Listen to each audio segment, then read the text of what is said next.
ವಿಘ್ನ ವಿನಾಶಕ ಮಹಾಗಣಪತಿಯನ್ನು ಸ್ಮರಣೆ ಮಾಡುತ್ತಾ ತಾಯಿ ದುರ್ಗಾ ಪರಮೇಶ್ವರಿಯ ಪಾದಚರಣಗಳಿಗೆ ತಲೆಬಾಗುತ್ತಾ ಶ್ರೀ ಕ್ಷೇತ್ರ ಕಟೀಲಿನ ಹಿನ್ನೆಲೆಯ ಕಥೆಯನ್ನು ನಾನು ನಿಮಗೆ ತಿಳಿಸುತ್ತಿದ್ದೇನೆ. ದಯವಿಟ್ಟು ಈ ವಿಡಿಯೋವನ್ನು ಕೊನೆಯ ತನಕ ನೋಡಿ ಹಾಗೂ ನಿಮ್ಮ ಅನಿಸಿಕೆಗಳನ್ನು ಕಾಮೆಂಟ್ಸ್ ಮೂಲಕ ನಮಗೆ ತಿಳಿಸಿ. ಕಟೀಲು ಕ್ಷೇತ್ರ ಹಾಗೂ ತಾಯಿ ದುರ್ಗಾ ಪರಮೇಶ್ವರಿಯ ಕಾರಣಿಕವನ್ನು ತಿಳಿಯದವರು ತುಳುನಾಡಿನಲ್ಲಿ ಯಾರೂ ಇಲ್ಲ. ಹೂವಿನ ಪೂಜೆಗೆ ಒಲಿದು ಭಕ್ತರ ಇಷ್ಟಾರ್ಥ ನೆರವೇರಿಸಿಕೊಡುವ ತಾಯಿ ಹಸಿದು ಬಂದ ಭಕ್ತರಿಗೆ ನಿತ್ಯ ಅನ್ನದಾನ ನೀಡುವ ಮೂಲಕ ಅನ್ನಪೂರ್ಣೇಶ್ವರಿಯೂ ಹೌದು. ಸುತ್ತಲೂ ತಾಯಿ ನಂದಿನಿ ನದಿಯಾಗಿ ಹರಿಯುವ ಮೂಲಕ ಸುಂದರ ಪ್ರಾಕೃತಿಕ ರಮಣೀಯ ಕ್ಷೇತ್ರವಾಗಿರುವ ಶ್ರೀ ಕ್ಷೇತ್ರ ಕಟೀಲಿನ ಪೌರಾಣಿಕ ಹಿನ್ನೆಲೆಯನ್ನು ನಾನು ನಿಮಗೆ ತಿಳಿಸಿಕೊಡುತ್ತೇನೆ.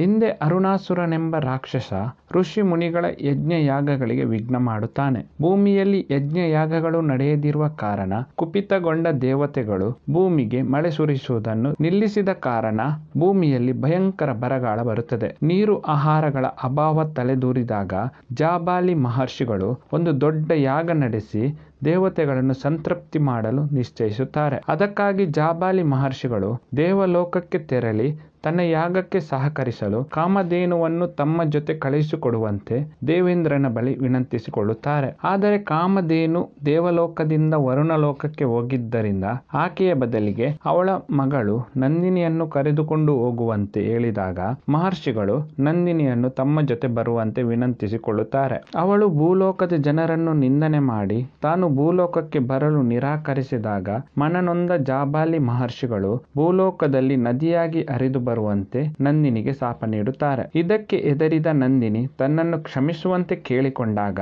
ಶಾಪ ವಿಮೋಚನೆಗಾಗಿ ತಾಯಿ ಆದಿಶಕ್ತಿಯನ್ನು ಪ್ರಾರ್ಥಿಸುವಂತೆ ಪರಿಹಾರ ಸೂಚಿಸುತ್ತಾರೆ. ನಂದಿನಿಯು ತಾಯಿ ಆದಿಮಾಯೆಯನ್ನು ಭಕ್ತಿಯಿಂದ ಪ್ರಾರ್ಥಿಸಿದಾಗ ತಾಯಿ ಆದಿಮಾಯೆ ಪ್ರತ್ಯಕ್ಷಳಾಗಿ ಜಾಬಾಲಿ ಋಷಿಗಳ ಶಾಪ ಸುಳ್ಳಾಗಲು ಸಾಧ್ಯವೇ ಇಲ್ಲ. ಅವರು ನೀಡಿರುವ ಶಾಪದ ಪ್ರಕಾರ ನೀನು ನದಿಯಾಗಿ ಭೂಲೋಕದಲ್ಲಿ ಹರಿಯಬೇಕೆಂದು ಮುಂದೊಂದು ದಿನ ತಾನೇ ಮಗಳಾಗಿ ಜನಿಸಿ ಬಂದು ಶಾಪದಿಂದ ಮುಕ್ತಿ ನೀಡುವುದಾಗಿ ಅಭಯ ನೀಡುತ್ತಾಳೆ. ಇದರಂತೆ ನಂದಿನಿ ಮಾಘ ಮಾಸದ ಶುದ್ಧ ಪೂರ್ಣಿಮೆಯ ದಿನದಂದು ಕನಕಗಿರಿಯಿಂದ ನದಿಯಾಗಿ ಹರಿದು ಬಂದು ಭೂಮಿಯು ಮೊದಲಿನಂತೆ ಹಚ್ಚ ಹಸಿರಿನಿಂದ ಕಂಗೊಳಿಸುವಂತೆ ಮಾಡಿ ಭೂಮಿಯ ಬರಗಾಲ ನೀಗಿಸುತ್ತಾಳೆ. ಇತ್ತ ಕಡೆ ಅರುಣಾಸುರನು ಬ್ರಹ್ಮನನ್ನು ತಪಸ್ಸಿನಿಂದ ಉಳಿಸಿಕೊಂಡು ದೇವತೆಗಳಿಂದಾಗಲಿ ಅಥವಾ ಪುರುಷರಿಂದಾಗಲಿ ಅಥವಾ ಸ್ತ್ರೀಯರಿಂದಾಗಲಿ ಅಥವಾ 4 ಕಾಲಿನ ಜೀವಿಗಳಿಂದಾಗಲಿ ಅಥವಾ 6 ಕಾಲಿನ ಜೀವಿಗಳಿಂದಾಗಲಿ ಮರಣ ಬಾರದಿರುವಂತೆ ವರವನ್ನು ಪಡೆಯುತ್ತಾನೆ.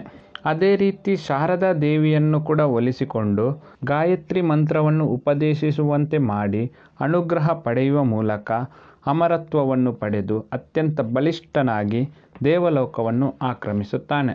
ಇದರಿಂದ ಬೆದರಿದ ದೇವತೆಗಳು ತ್ರಿಮೂರ್ತಿಗಳ ಬಳಿ ಬಂದು ತಮ್ಮ ದುಃಖವನ್ನು ಹೇಳಿಕೊಂಡಾಗ ತ್ರಿಮೂರ್ತಿಗಳ ಜೊತೆಗೆ ಎಲ್ಲ ದೇವತೆಗಳು ಸೇರಿ ತಾಯಿ ಆದಿಶಕ್ತಿಯನ್ನು ಸ್ತುತಿ ಮಾಡುತ್ತಾರೆ. ಆಗ ದೇವಿ ಪ್ರತ್ಯಕ್ಷಳಾಗಿ ಆತ ಗಾಯತ್ರಿ ಮಂತ್ರವನ್ನು ಸ್ಮರಣೆ ಮಾಡುವಷ್ಟು ಸಮಯ ಆತನನ್ನು ವರಿಸಲು ತನಗೆ ಅಸಾಧ್ಯವೆಂದು ಹೇಳಿದಾಗ ಅದಕ್ಕೆ ಏನಾದರೂ ಪರಿಹಾರ ನೀಡಲು ಕೇಳಿಕೊಂಡಾಗ ದೇವಿ ಆದಿಮಾಯೆಯು ದೇವಗುರು ಬೃಹಸ್ಪತಿಯನ್ನು ಕರೆದು ಆತನ ಮನಸ್ಸಿನಿಂದ ಗಾಯತ್ರಿ ಮಂತ್ರವನ್ನು ಅಲಿಸಿ ಹಾಕುವಂತೆ ಹೇಳುತ್ತಾಳೆ. ದೇವಿಯ ಸೂಚನೆಯಂತೆ ದೇವಗುರು ಉಪಾಯದಿಂದ ಆತನಿಂದ ಗಾಯತ್ರಿ ಮಂತ್ರವನ್ನು ವಿಮುಖನನ್ನಾಗಿಸುತ್ತಾನೆ. ಅದೇ ಸಮಯದಲ್ಲಿ ಋಷಿ ಮುನಿಗಳ ಯಜ್ಞ ಯಾಗಾದಿಗಳನ್ನು ಹಾಳುಗೆಡವಿ ತನ್ನನ್ನು ದೇವರೆಂದು ಪೂಜಿಸಬೇಕೆಂದು ಅರುಣಾಸುರ ಆಜ್ಞೆ ಮಾಡುತ್ತಾನೆ. ಅದೇ ಸಮಯಕ್ಕೆ ದೇವಿಯು ಸುಂದರವಾದ ಹೆಣ್ಣಿನ ರೂಪವನ್ನು ಧರಿಸಿ ಅರುಣಾಸುರನ ಉದ್ಯಾನವನದಲ್ಲಿ ತಿರುಗಾಡಲಾರಂಭಿಸಿದಾಗ ಅರುಣಾಸುರನ ಮಂತ್ರಿಗಳಾದ ಚಂಡ ಪ್ರಚಂಡರೆಂಬ ರಾಕ್ಷಸರು ದೇವಿಯನ್ನು ಕಂಡು ಆಕೆಯ ಸೌಂದರ್ಯದ ಬಗ್ಗೆ ಅರುಣಾಸುರನ ಬಳಿ ಬಂದು ವರ್ಣಿಸತೊಡಗಿದಾಗ ಆಕೆಯನ್ನು ಮದುವೆಯಾಗುವ ಉದ್ದೇಶದಿಂದ ಅರುಣಾಸುರನು ಆಕೆಯನ್ನು ಹುಡುಕುತ್ತಾ ಹೊರಟಾಗ ಆಕೆ ದೊಡ್ಡದಾದ ಬಂಡೆಯೊಳಗೆ ಸೇರಿಕೊಳ್ಳುತ್ತಾಳೆ. ಕೋಪಗೊಂಡ ಅರುಣಾಸುರ ಆ ಬಂಡೆಗೆ ತನ್ನ ಖಡ್ಗದಿಂದ ದಾಳಿ ಮಾಡಲು ತಯಾರಾದಾಗ ಆ ಬಂಡೆ ಒಡೆದು ದೊಡ್ಡದೊಂದು ದುಂಬಿಯ ರೂಪ ತಾಳಿ ಆದಿಮಾಯೆ ಹೊರಬರುತ್ತಾಳೆ. ದುಂಬಿ ರೂಪ ತಾಳಿ ಬಂದ ಆದಿಮಾಯೆ ಅರುಣಾಸುರನನ್ನು ಕಚ್ಚಿಕೊಳ್ಳುತ್ತಾಳೆ. ಹೀಗೆ ದುಂಬಿಯ ರೂಪ ತಾಳಿದ ದೇವಿಯನ್ನು ಬ್ರಾಹ್ಮರಿ ಎಂದು ಕರೆಯುತ್ತಾರೆ. ಹೀಗೆ ರೌದ್ರ ರೂಪದಲ್ಲಿದ್ದ ತಾಯಿಯನ್ನು ದೇವಲೋಕದ ಕಲ್ಪವೃಕ್ಷದಿಂದ ತಂದ ಎಳೆನೀರಿನಿಂದ ಅಭಿಷೇಕ ಮಾಡಿ ಶಾಂತಳಾಗುವಂತೆ ಮಾಡುತ್ತಾರೆ. ಹೀಗೆ ಶಾಂತಳಾದ ತಾಯಿ ಪರಮೇಶ್ವರಿ